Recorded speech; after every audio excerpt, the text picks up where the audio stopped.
kita semua masih diberikan kesehatan di masa pandemi ini. Women of Impact diadakan sebanyak 2 kali setiap bulannya, yaitu setiap hari Selasa, minggu kedua, dan minggu keempat. Saya menyambut para ladies yang baru bergabung di ibadah online service. Ibadah hari ini dilayani oleh Pastor Petra Panggidai dengan tema Tenanglah Jangan Takut. Mari kita siapkan hati untuk memuji dan menyembah Tuhan. Ini hidup kami ya Tuhan Yesus. Kami mau serahkan di dalam tangan Tuhan. Karena kami tahu saat kami menyerahkan hidup kami, Tuhan yang bekerja, Roh Kudus yang bekerja di dalam hidup kami. Thank you Lord Jesus. Hallelujah.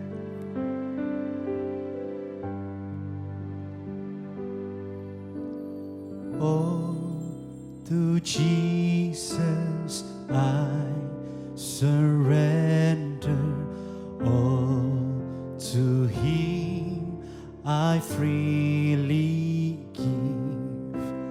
I will ever love and trust Him, in His presence daily live. I surrender all. I surrender all to Thee, my blessed Savior. I surrender all. Nyanyikan bersama, berserah kepada Yesus, berserah kepada Yesus, tubuh, roh dan jiwa. Aku ingin selalu hidup bagi Yesus Tuhanku. Aku berserah,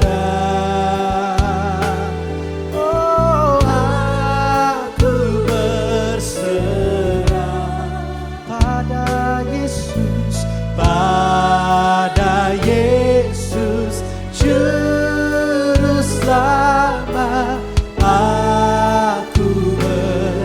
Kami berserah pada Yesus.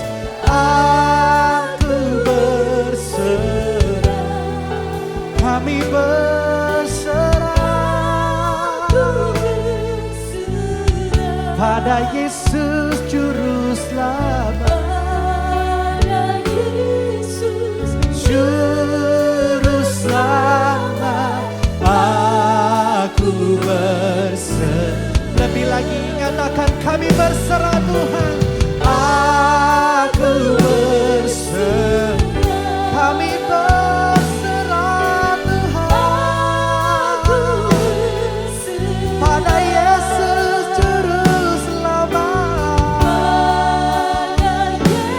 Oh Juru Selamat, aku sing it one more time. Aku berserah Tuhan, aku berserah, kami berserah padamu Yesus Tuhan kami. Oh Juru Selamat, aku berserah. Sembah Tuhan, mari sembah Dia. Kami berserah di dalam-Mu ya Tuhan. Kami tahu saat kami menyerahkan hidup kami di dalam Tuhan, Kau yang beracara ya Tuhan Yesus. Apapun masalah, apapun kondisi kami tahu Kau yang memegang kendali dalam hidup kami Tuhan.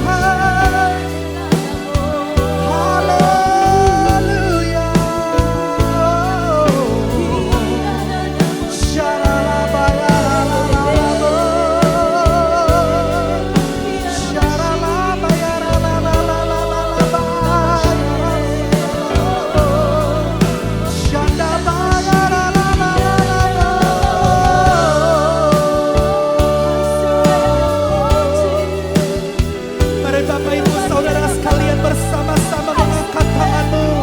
Mari sembah Tuhan. Mari berikan penyembahanmu bagi Raja segala Raja. Berserah lebih lagi kepada Tuhan. Syarabaya balabalabalabalabalabala. Dengan segenap hati kami akan menyatakan kepadamu Yesus. Aku berserah, kami berserah Tuhan.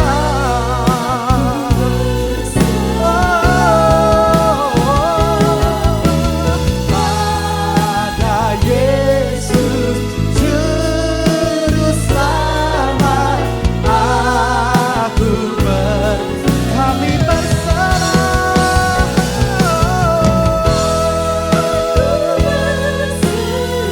Kami berserah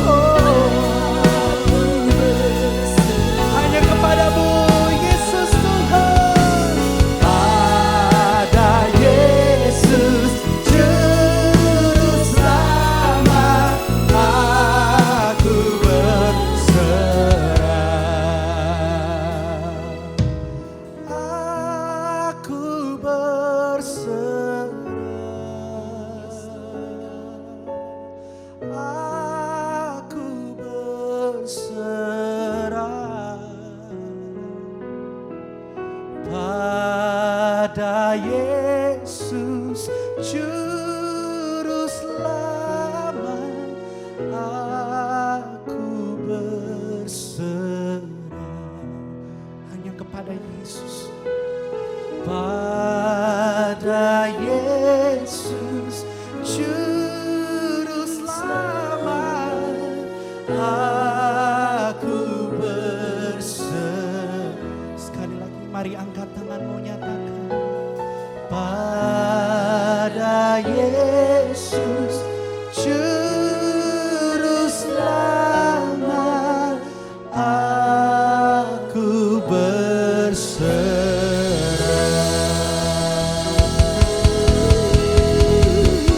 Haleluya.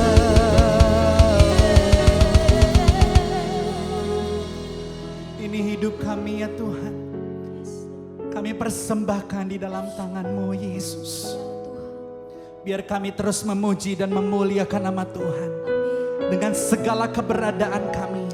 Kami siap bersuka cita lebih lagi di dalam Yesus. Hanya di dalam nama Tuhan Yesus. Mari yang siap memuji Tuhan dengan sukacita. Sama-sama katakan. Amin. Haleluya. Boleh yuk beri tepuk tangan sama-sama buat Raja kita. Pujian dan kemuliaan hanya bagi nama Yesus. Haleluya. Woo.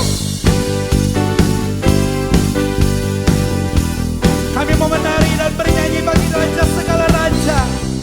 Mari Bapak Ibu Saudara sekalian, bersiap dimanapun saudara berada, menari bagi Tuhan. Every praise to our God, every word of worship with one accord. Every praise is to our God.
Pujian bagi Yesus, amin. Boleh sama-sama yuk angkat tangan di hadapan Tuhan. Mari nyanyikan lebih lagi. God my Savior, God my healer, God my deliverer. Yes He is, yes He is. God my Savior, God my healer, God my deliverer. Yes He is. Come on, nyanyikan lebih lagi. Come on. God my Savior, God my healer, yes He is, yes He is, yes He is. God my Savior, God my healer, oh, God my deliverer. Yes He is. Sama-sama nyanyikan. Every praise is to our God. Every word of worship is one every praise is to our God. Sing hallelujah, sing hallelujah. Glory bagi nama Yesus. Amen. Every praise is to our God. God my Savior, God my Savior, God my healer, God my deliverer. Yes He is, yes He is. God my Savior, God my healer, yes He is, yes He is. Every praise is to our God. Every word of worship with one accord. Every praise is to our God. Sekali lagi mari nyanyikan. Sing hallelujah to our God. Amen. Glory hallelujah to our God. Every praise, every praise, every praise, every praise, every praise, every praise, every praise. Sekali lagi every praise. Come on. Every praise is to our God. Pujian bagi Raja kami, Allah kami Yesus Tuhan. Woo, haleluya. Thank you Lord Jesus.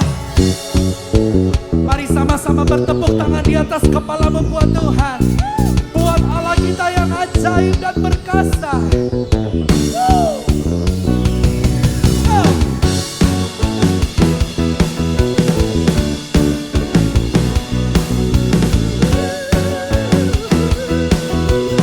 Mari sama-sama nyanyikan buat Tuhan Yesus. Come on. You know that I love you. You know that I want to know so much more than I had before. These words are from my heart. These words are from my heart. These words are not made up. I'll live for you. I have before you. Mari nyanyikan King of Majesty. King of Majesty. I have one desire, just to be with you, my love. Just to be with you, my love. Siap melompat bersama-sama nyanyikan. Jesus, you are the Savior of my soul. And forever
Woo!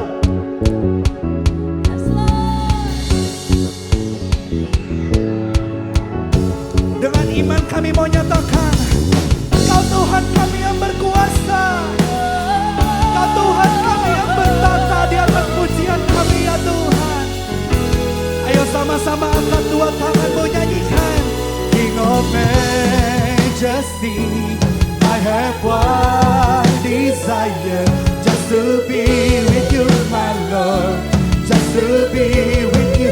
One more time, come on. King of Majesty, I have one desire, just to be with you Lord Jesus.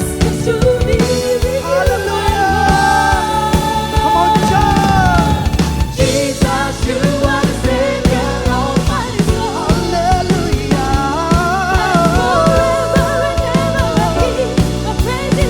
Jesus, you're the Savior. Jesus, you are the Savior of my soul. Amen. And forever and ever I give my praises to you. And forever and ever, Lord. And forever and ever I give. And forever and ever I give. And forever and ever I give my praises to you. Oh, oh,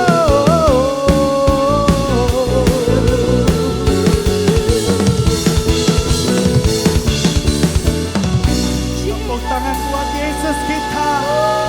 Sorakan haleluya. Haleluya, haleluya. Saudara yang saya kasihi, ibu-ibu jemaat dari WOI GB Tampak Siring, terima kasih untuk kesempatan di mana saya dapat kembali untuk bisa menjadi berkat lewat ibadah online ini. Nah, tema kita hari ini berbicara jangan takut, tenanglah. Jangan takut, tenanglah. Jadi sebelum kita berbicara jauh mengenai firman ini, mari kita bersatu di dalam doa. Bapa, terima kasih untuk kebaikan-Mu. Kami bersyukur Tuhan yang tidak pernah sedikit pun meninggalkan kami. Sehingga siapapun kami yang mengikuti ibadah online pada hari ini, tidak ada yang tidak diberkati Tuhan. Yang hatinya tidak disiapkan Tuhan. Semua telah disiapkan Tuhan. Berbicaralah bagi tiap kami masing-masing. Di dalam nama Tuhan Kristus kami berdoa dan mengucap syukur. Haleluya. Amin. Nah, saudara yang saya kasihi, tema kita berbicara tentang tenanglah kalimatnya. Dan jangan takut, tenanglah. Jadi ini cerita ini sebenarnya berbicara tentang Yesus berjalan di atas air. Karena peristiwa ini terjadi setelah mereka melihat sebuah mukjizat, yaitu Yesus memberi makan kepada 5.000 orang. Nah, dengan 5 roti dan 2 ikan, saudara. Sehingga sisa 12 bakul menjadi satu bagian penting untuk kita renungkannya dengan benar. Sehingga pada hari ini, di dalam konteks itu, Yesus juga memberikan ruang gerak untuk dirinya sendiri bersekutu, berbicara kepada Bapa yang mengutus dia. Tetapi di sisi yang lain, murid-muridnya diutus. Nah, memang Lembaga Alkitab Indonesia bilangnya adalah Yesus berjalan di atas air. Yuk kita akan baca Matius 14 ayat 22 sampai dengan ayat 32. Firman Tuhan katakan demikian.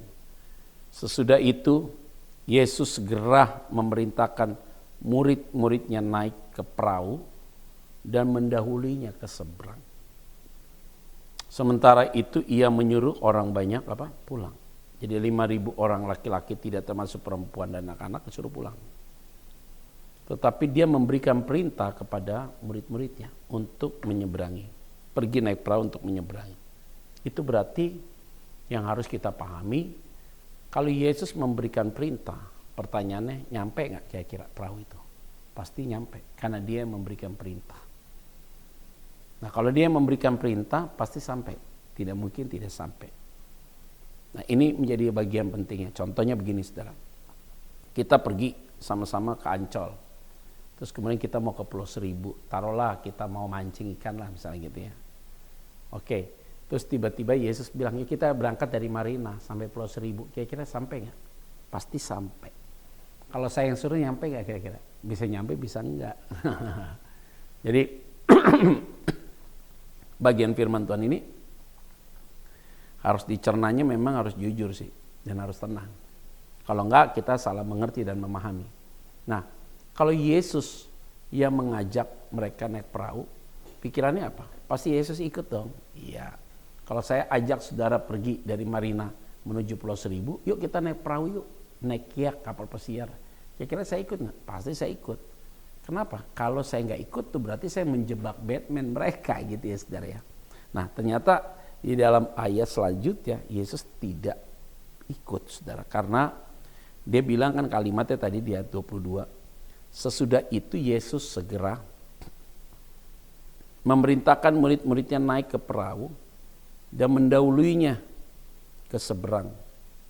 Sementara itu ia menyuruh orang banyak pulang. Nanti dia bilang akan mendahuluinya ke seberang. Orang pulang. Ayat 23. Dan setelah orang banyak itu disuruhnya pulang, 23, Yesus naik ke atas bukit untuk berdoa seorang diri. Ketika hari sudah malam, ia sendirian di situ. Kemungkinan besar Yesus ini berdoa waktunya jam 7, jam 8, saudara. Kemungkinan besar gitu. Jadi di dalam bagian konteks firman Tuhan ini di ayat 23, ternyata murid-muridnya disuruh naik perahu, pergi untuk menyeberangi itu. Di sisi yang lain, Yesus malah memiliki waktu berdiam diri untuk berbicara pada Bapa yang mengutusnya. Ini kita penting ya. Kalau kita menghadapi masalah, pergumulan, kan temanya kan tenang, jangan takut ya. Ya kita mengalami permasalahan, pergumulan dalam hidup pribadi kita, keluarga, ataupun usaha bisnis, atau pelayanan apapun. Kita butuh waktu untuk me time nih saudara ya. Atau butuh waktu sendiri. Nah waktu sendiri itulah biasanya ruang sangat privasi kita dengan Tuhan. Dan kita bicara apa adanya tentunya. Biasanya ketika kita bicara sama Tuhan secara pribadi, itu benar-benar kita terbuka, tidak ada yang tersembunyi. Jadi kita open. Kejujuran kita kepada Tuhan itu kejujuran yang sangat terbuka dan tidak ada satu orang pun yang tahu. Sekarang begini, kalau kita berbicara kepada Tuhan, tapi kalau kita nggak jujur, kira-kira mampukah kita bicara sama Dia? Jawabannya nggak mampu. Kenapa? Karena masih ada yang disembunyikan. Tapi kalau kita bicara sama Dia, hati kita gelisah, maka kita harus sampaikan. Nah ketika kita sampaikan sesuatu kepada Dia secara terbuka, jujur, apa adanya, di saat itulah kita membangun kembali hubungan yang retak. Jadi ada relationship. Kayak begini aja suami istri. Kalau kita tidak punya hubungan yang baik dengan suami kita, maka kita kecenderungannya adalah saling menutup diri. Omongan kita nggak mungkin terbuka. Dipirit saudara, mana yang harus kita ngomong dan mana yang tidak. Nah itu berarti tanda-tanda tidak sehat di dalam keluarga. Karena tanda-tanda tidak sehat di dalam keluarga itu yang akhirnya menurut saya perlu ada pemutusan atau penyelesaian dengan tepat. Nah, bagaimana kita harus juga menganalisa tentang diri kita, mengetahui siapa kita, supaya secara psikis kita beres. Tetapi yang paling penting rohaninya kita harus beres dulu. Ini adalah bagian penting. Jadi Yesus itu berdiam diri, dia mau berdoa seorang diri, dia butuh waktu diam. Nah ini pentingnya kita ada waktu untuk me time saudara. Jadi saudara-saudara, jauhkanlah dari kesibukan apapun. Saya tahu isu-isu yang terlalu melebar dengan banyak hal ya saudara. Untuk ada waktu juga kita harus berdiam diri dengan Tuhan. Ya kita bisa ada komunikasi dengan Tuhan, saat teduh lah intinya di situ. Oke, ayat 24 firman Tuhan bilang apa? Perahu murid-muridnya sudah berapa mil jauhnya dari pantai dan diombang-ambingkan gelombang karena angin sakal. Saya ulang sekali lagi. Perahu murid-muridnya sudah beberapa mil jauhnya dari pantai dan diombang-ambingkan gelombang karena angin sakal. Apa artinya? Walaupun Yesus yang memerintahkan mereka naik perahu untuk nyebrang, tetapi bukan berarti tidak ada masalah. Buktinya ada angin sakal tuh. Ada masalah kan? Ini yang disebut dengan realita. Ini yang disebut dengan fakta, saudara. Bahwa memang kenyataannya begitu. Jadi kita itu lihat bahwa hidup di dalam Tuhan bukan berarti meniadakan masalah. Bukan. Hidup di dalam Tuhan bukan berarti tidak ada pergumulan. Bukan. Hidup di dalam Tuhan tidak meniadakan masalah. Tetapi kita ada masalah. Tapi bagaimana kita dapat menyikapi masalah itu dengan benar. Itu dia. Terjadi angin sakal. Bayangin saudara, pertanyaan saya nih buat saudara dan saya. Buat saudara ya, nggak usah ke saya lagi lah pertanyaannya itu sih, sama aja saya jawab sendiri gitu ya. Bagi saudara, ibu dan bapak yang mengikuti online ini. Pertanyaan saya sederhana. Kira-kira saudara, menurut saudara,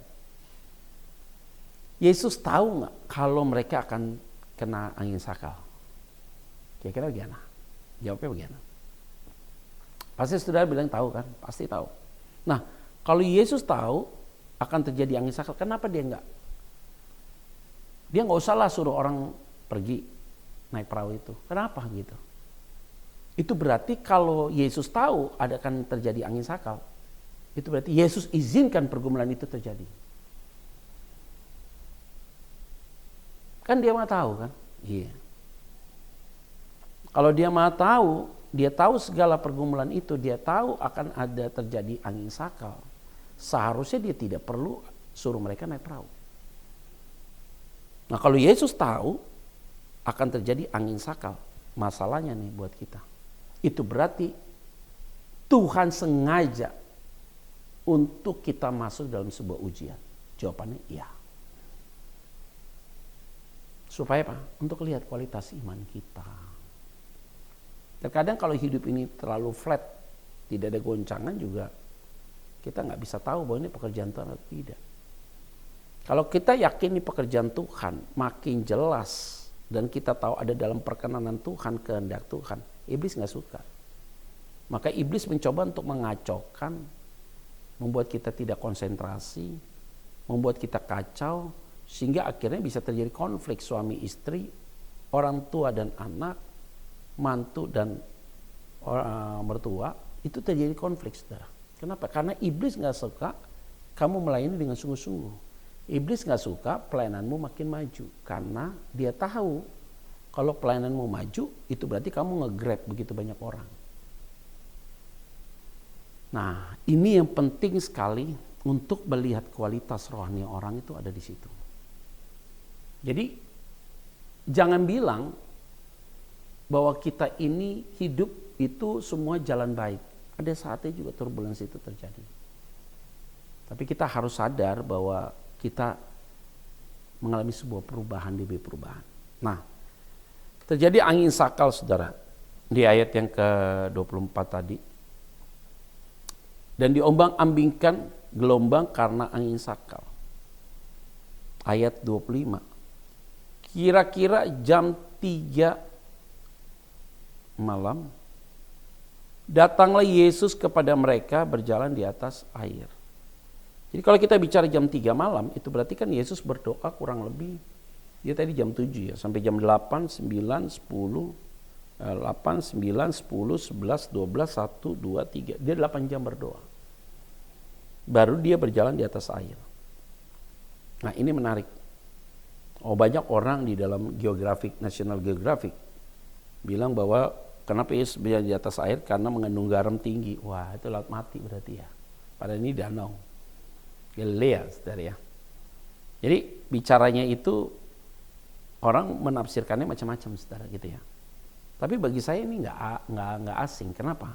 Kalau kita baca dalam kitab Kejadian bahwa Roh Allah melayang-layang di atas permukaan air. Nah, bicara tentang Roh Allah kan bicara tentang Tritunggal, saudara. Bapa, Anak, dan Roh Kudus nggak boleh dipisah. Jadi kehadiran Yesus sebagai manusia adalah sebagai wujud di dalamnya ada Bapa dan ada Roh Kudus. Karena tidak boleh terpisah. Tunggal, tapi di dalam tunggal itu ada 3. Memang susah dapat dipahami. Karena tidak ada kalimat atau kata-kata untuk dapat mewakili tentang ketritunggalan Allah. Karena memang susah untuk menjelaskannya, tetapi kita dapat merasakannya. Nanti kita akan tahu ketika kita kembali ke surga, baru kita lihat, oh ini maksudnya begini. Itu loh. Nah, yang menarik adalah di posisi ini, Yesus tidak pernah memerintahkan seseorang atau menyuruh seseorang, kalau kita lihat dalam konteks perjanjian lama, memberikan tugas tanggung jawab kepada seseorang, dan kemudian dia lepas tangan, tidak. Jadi dia berikan tanggung jawab, dia berikan kepercayaan, di saat bersamaan dia juga tolong orang itu. Dan dia pasti pelihara orang itu, karena dia yang memberikan pengutusan kepada orang itu. Begitu juga dengan kita hari ini. Kalau Tuhan izinkan kita masuk fase demi fase sampai hari ini, Tuhan izinkan kita melayani, Tuhan izinkan kita ada dalam rumah tangga kita hari ini, sudah pasti Tuhan yang pelihara. Artinya dia memberikan perintah, di saat bersamaan juga dia bertanggung jawab terhadap perintah yang dia berikan kepada murid-muridnya. Itu berarti fair. Jadi kita jangan lepas tangan, saudara. Makanya saya bilang begini, kalau kita punya anak, didiklah anak dengan baik. Karena anak itu Tuhan perintahkan untuk kita jaga anak itu dan memberikan pengajaran yang benar supaya mereka takut akan Tuhan. Nggak mungkin lah saudara, sekolahkan anakmu di luar negeri tapi kamu tidak kasih biaya, itu sih bunuh diri saudara kalau begitu. Berarti kan ada masalah. Atau saudara suruh orang melakukan investasi tapi saudara tidak nge-backupnya, itu masalah juga. Jadi berarti kita jeblosin orang yang udah jatuh baru kita ketawain, itu kan bahaya. Nah ini yang menjadi pelajaran penting bahwa Yesus datang berjalan di atas air sebagai bukti sih tanggung jawab dan kepercayaan dia tentang murid-muridnya, supaya dia punya kepercayaan yang penuh pada murid-muridnya bahwa mereka bisa mampu menyelesaikan masalah itu. Ayat berikutnya saudara, 26. Ketika murid-muridnya melihat dia berjalan di atas air, mereka terkejut dan berseru, itu hantu. Lalu berteriak-teriak karena apa? Takut. Jadi kalimat ini kalimat yang cukup miris. Karena kenapa? Karena kita melihat bahwa ketika dia bicara begitu, dia bilang itu hantu. Padahal baru ketemu tadi, kasih makan 5.000 orang. Masa wajah Yesus dia lupa? Nah ini yang sering sekali gini, orang dalam ketakutan karena kena angin sakal, sehingga lihat pertolongan Tuhan itu selalu negatif. Kan kita sering gitu. Ada orang yang berbuat baik sama kamu, kita itu curiga sama orang ini. Karena kenapa? Kita malah curiga nih orang benar apa enggak sih? Hatinya tulus apa enggak sih? Gitu loh saudara. Jadi ada kita berbuat baik kepada orang, orang pun juga tetap berpikir negatif sama kita. Apalagi kita berbuat enggak bagus sama dia. Makin parah. Nah ini yang menjadi penting bagi kita bahwa poin-poin ini tepat saudara, karena ketika murid-murid melihat dia berjalan di atas air, mereka terkejut dan berseru itu hantu, lalu berteriak-teriak karena apa? Takut. Wow. Ini dia ya, jadi kita benar-benar sadar diri, paham, mengerti tentang konteks ini. Dia lihat, hantu nih kata dia. Jadi mereka takut saudara, berteriak sangat takut, histeris saudara. Karena kenapa? Karena baru kali itu dia lihat peristiwa itu. Tapi kan mereka sering lihat mujizat-mujizat, tapi yang berjalan di atas air baru dia. Nah ini menjadi penting, stoplah saudara ya, untuk berpikir negatif tentang Tuhan. Suamimu dipanggil Tuhan, kamu salahkan Tuhan. Istrimu dipanggil Tuhan, kamu salahkan Tuhan. Anak-anakmu dipanggil Tuhan, kamu salahkan Tuhan. Dan akhirnya kita berpikir Tuhan jahat. Padahal di balik itu Tuhan punya maksud, gitu ceritanya. Karena kalau kita tidak berpikir ke arah situ, menjadi masalah. Nah, ini yang menjadi poin penting bagi kita semua. Bahwa kita tahu persis bahwa Tuhan itu tidak pernah berubah dahulu, sekarang, sampai selamanya. Jadi peristiwa seburuk apapun dalam hidupmu, tenang, dia tidak pernah salah. Dan dia tidak pernah terlambat, bahkan dia tidak pernah gagal dalam setiap kehidupan kita. Nah, oleh karena itu saudara-saudara yang saya kasih di dalam nama Tuhan Yesus Kristus, kalimat berikutnya adalah 27 sebagai tema kita. Tetapi segera Yesus berkata kepada mereka, tenanglah, aku ini, jangan takut. Jadi ketika mereka takut, khawatir, cemas, mereka bilang Yesus itu hantu, kalimat ya, tenanglah, aku ini, jangan takut. Nggak marah tuh Yesus. Dia tetap menghadapi murid-muridnya ya, yang selalu berpikir negatif terhadap dia tetap baik, tenanglah, aku ini jangan takut. Butuh konfirmasi kan? Karena hari ini kita butuh konfirmasi kan, benar. Tapi pertanyaannya, memang benar Tuhan itu merencanakan sesuatu yang jahat padamu? Jawabannya tidak lah. Karena rancangan Tuhan itu rancangan damai sejahtera. Hari depannya penuh dengan pengharapan. Jika kamu hidup dalam aku dalam hidup dalammu, apapun yang kamu minta, Tuhan akan berikan. Itu berarti satu kesatuan yang gak bisa dipisah. Nah, waktu itu ketika rasa takut itu muncul, sehingga Yesus bilang tenanglah, jangan takut. Ingin menginformasikan kepada semua yang ada di situ, aku tetap mengasihimu, kendati kamu berpikir salah tentang saya. Ini penting sekali. Nah, ibu, bapak, saudara sekalian yang mengikuti online ini, kita butuh ya bahasa-bahasa itu. Jadi makanya saya bilang begini, cari teman tuh yang positif lah. Karena kan nih orang pada ketakutan kena angin sakal. Jadi orang yang takut, orang yang cemas dalam hidupnya, kita sebagai orang yang waras, rohaninya lebih mumpuni, dianggap sebagai bapak rohani atau kakak rohani, ketika kita ketemu dengan mereka ini, kita harus memberikan pengertian yang benar.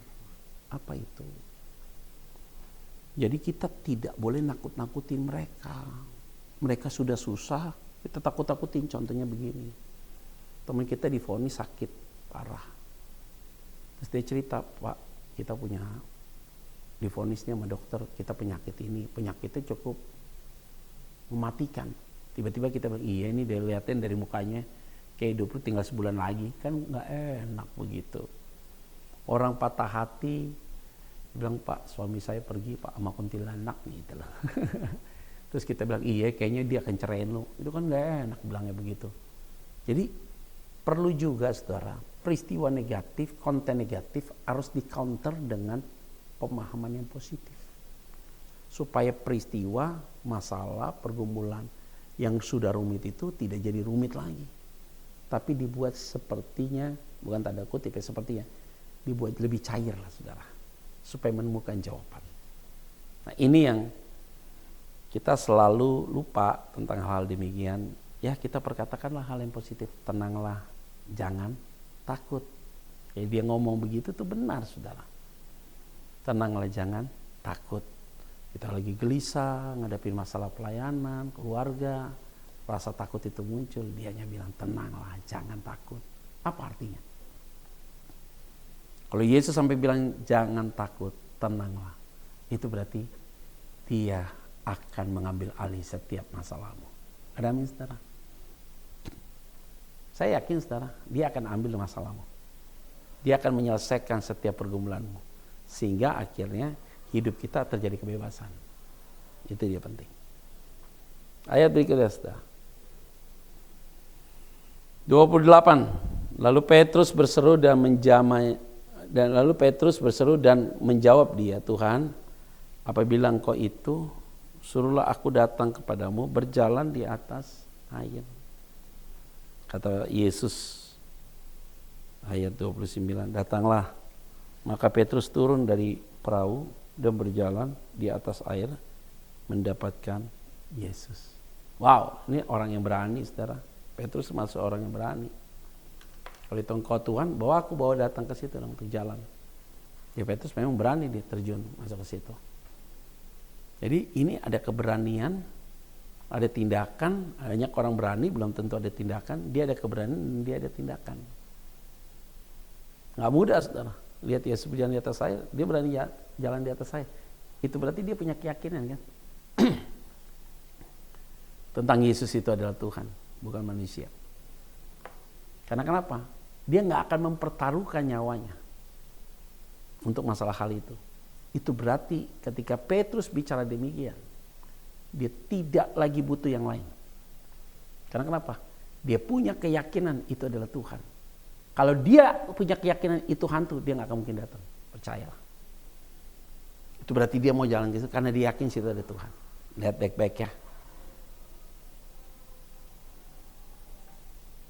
Kalimat berikutnya. Dari 29 kata Yesus, datanglah. Maka Petrus turun dari perahu dan berjalan di atas air mendapatkan Yesus. Tetapi ketika dirasanya tiupan angin, takutlah ia dan mulai tenggelam. Lalu berteriak, Tuhan, tolonglah aku. Wow. Jadi peristiwa ini ketika dirasanya tiupan angin, takutlah ia dan mulai tenggelam. Lalu berteriak, Tuhan, tolonglah aku. Ini menjadi poin penting bagi kita. Karena kenapa? Karena poin ini memberikan penjelasan bagi kita bahwa dia adalah Tuhan yang luar biasa. Dia bilang, Tuhan tolonglah aku. Kalimat ini kalimat kuat ya saudara. Orang di dalam kekhawatiran, krisis dalam kehidupan dia, atau ada di ruang bahaya, dia tidak bisa minta tolong sama siapapun. Istri gak bisa, suami gak bisa, orang tua gak bisa, anak-anak gak bisa, pendeta juga gak bisa. Jadi minta tolongnya sama Tuhan. Jadi ada satu kehidupan orang percaya sampai dengan titik krisis ya saudara. Di dalam situasi titik krisis itu tidak ada pertolongan lain selain Tuhan. Jadi kita hari-hari ini ketika Tuhan Yesus bilang, tenanglah, jangan takut. Tidak ada harapan lain. Kita selain cari Tuhan. Ketika kita cari Tuhan, saya yakin dan percaya kok. Hidup,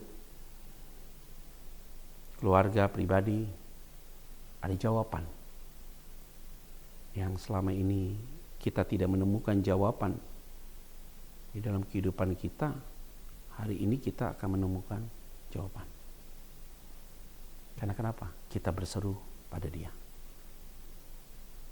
Nah, ketika kita berseru pada Dia, kita yakin bahwa ujungnya pasti ada jalan keluar. Jadi Petrus dapat goncangan tuh saudara. Tuhan tolonglah. Wow, itu gak gampang. Tadi terjadi angin sakal di atas. Yang kedua, Petrus turun, dia berjalan, bertemu dengan Yesus, terjadi juga angin kedua. Sehingga dia goyah, dia mau jatuh. Hebat kalimat ini, kata perintah Tuhan tolonglah aku. Ayat 31. Segera Yesus mengulurkan tangannya, memegang dia dan berkata, hai orang yang kurang percaya, mengapa engkau bimbang? Lalu mereka naik ke perahu dan angin pun apa? Redalah. Ada hal yang menarik saudara, apa itu? Begini. Ini kan ceritanya yang keluar dari perahu kan ada, ini kan 12 murid saudara. Jadi satu orang keluar dari perahu namanya Petrus, dia kan jalan. Tiba-tiba terjadi angin. Petrus mau jatuh. Ternyata angin yang kedua, angin itu adalah angin sakal yang kedua. Karena angin sakal yang pertama mereka kan diombang-ambingkan kan. Nah ketika Petrus kena angin itu dia mau jatuh, kalimatnya, itu berarti kan ada 11 orang yang ada dalam perahu itu. Tapi kenapa di ayat 32 ini firman Tuhan bilang, lalu mereka naik ke perahu dan angin pun redalah. Bentuknya adalah kata jamak, mereka. Naik ke perahu dan angin pun redalah. Itu berarti angin sakal yang kedua cukup hebat. Dia keluar, Petrus berjalan. Waktu dia kena angin, ternyata yang 11 orang ada dalam perahu itu juga ikut keluar, saudara.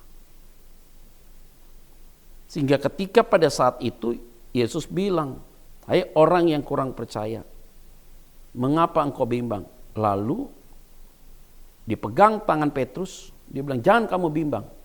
Waktu Yesus pegang tangan Petrus, bukan hanya menyelamatkan Petrus, tapi seluruh orang yang ada di dalam perahu itu. kembali lagi naik, keluar dari perahu, kembali lagi ke perahu itu lagi. Itu berarti yang menarik di dalam poin ini apa? Angin itu reda. Itu berarti Yesus tidak terlalu pusing dengan angin sakalnya. Tapi dia lebih penting menyelamatkan pribadi orang itu. Apa artinya? Berkat buat kita. Kita harus tenang dan jangan takut. Apa itu artinya? Bukan masalahmu, pergumulanmu yang kau hadapi diselesaikan oleh Yesus. Bukan. Dirimu yang diselesaikan. Masalah pribadimu yang diselesaikan.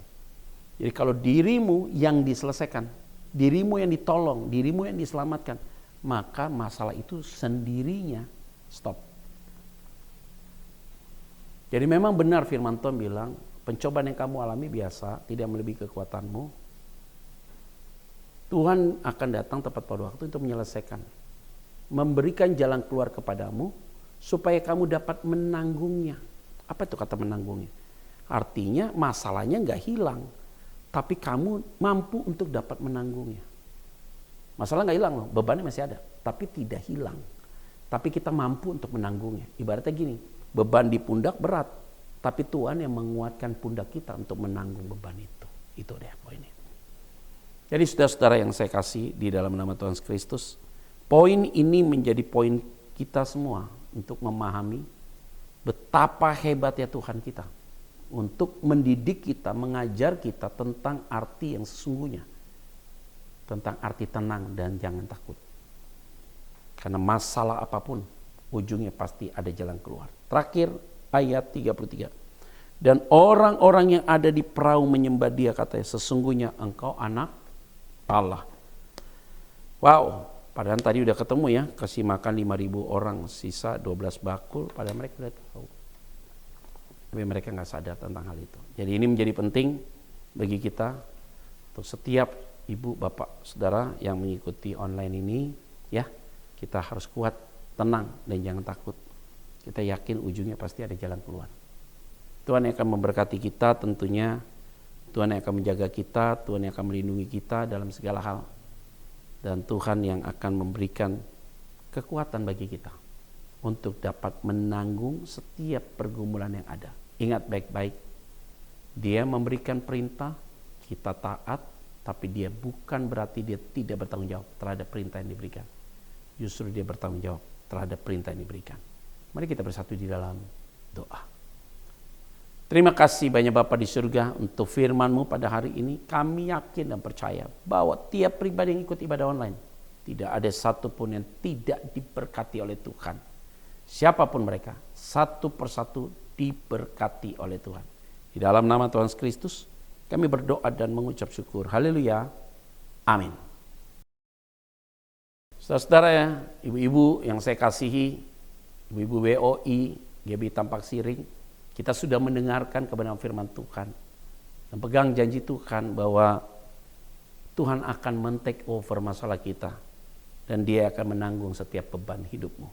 Sebelum kita berpisah, mari arahkan hatimu dan terimalah berkat Tuhan. Bapa di surga, mari engkau turunkan tanganmu dan meletakkan di atas kepala kami dan memberkati kami. Diberkatilah hidupmu, keluargamu diberkati, pasangan hidup diberkati, kesehatan, pelayanan semua diberkati Tuhan. Biarlah kasih Allah menyertai saudara, anugerahnya terjadi dalam hidup saudara dan saya. Rohnya tinggal tetap di dalam hidupmu untuk menjaga, menuntun, menegur, memimpin dan menguatkan saudara.